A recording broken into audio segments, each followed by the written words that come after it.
دیکھو، جب تم کو کسی چیز کا علم حاصل نہیں ہوتا تو تم علم رکھنے والے کو تلاش کرتے ہو اور اس کی ہدایت پر عمل کرتے ہو۔ تم بیمار ہوتے ہو تو خود اپنے علاج نہیں کر لیتے بلکہ ڈاکٹر کے پاس جاتے ہو۔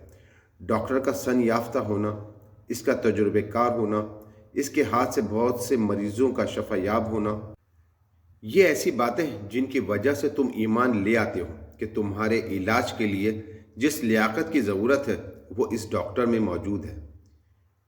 اسی ایمان کی بنا پر وہ جس دوا کو جس طریقے سے استعمال کرنے کی ہدایت کرتا ہے اس کو تم استعمال کرتے ہو، اور جس چیز سے پرہیز کا حکم دیتا ہے اس سے پرہیز کرتے ہو۔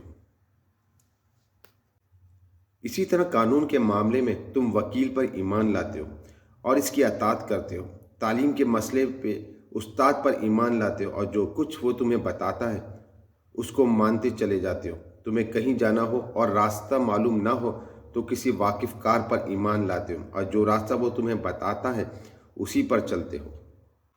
غرض دنیا کے ہر معاملے میں تم کو واقفیت اور علم حاصل کرنے کے لیے کسی جاننے والے آدمی پر ایمان لانا پڑتا ہے اور اس کی اطاعت کرنے پر تم مجبور ہوتے ہو۔ اسی کا نام ایمان بالغیب ہے۔ ایمان بالغیب کے معنی یہ ہیں کہ جو کچھ تم کو معلوم نہیں اس کا علم تم جاننے والے سے حاصل کرو اور اس پر یقین کر لو۔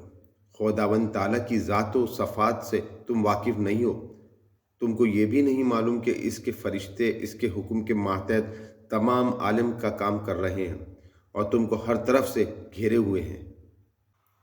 تم کو یہ بھی خبر نہیں کہ خدا کی مرضی کے مطابق زندگی بسر کرنے کا طریقہ کیا ہے۔ تم کو آخرت کی زندگی کا بھی صحیح حال معلوم نہیں۔ ان سب باتوں کا علم ایک ایسے انسان سے حاصل ہوتا ہے جس کی صداقت، راست بازی، خدا ترسی، نہایت پاک زندگی اور نہایت حکیمانہ باتوں کو دیکھ کر تم تسلیم کر لیتے ہو کہ وہ جو کچھ کہتا ہے سچ کہتا ہے، اور اس کی مرضی کے مطابق عمل کرنے کے لیے ایمان بالغیب ضروری ہے، کیونکہ پیغمبر کے سوا کسی اور ذریعے سے تم کو صحیح علم کو ہو نہیں سکتا، اور صحیح علم کے بغیر تم اسلام کے طریقے پر ٹھیک چل نہیں سکتے۔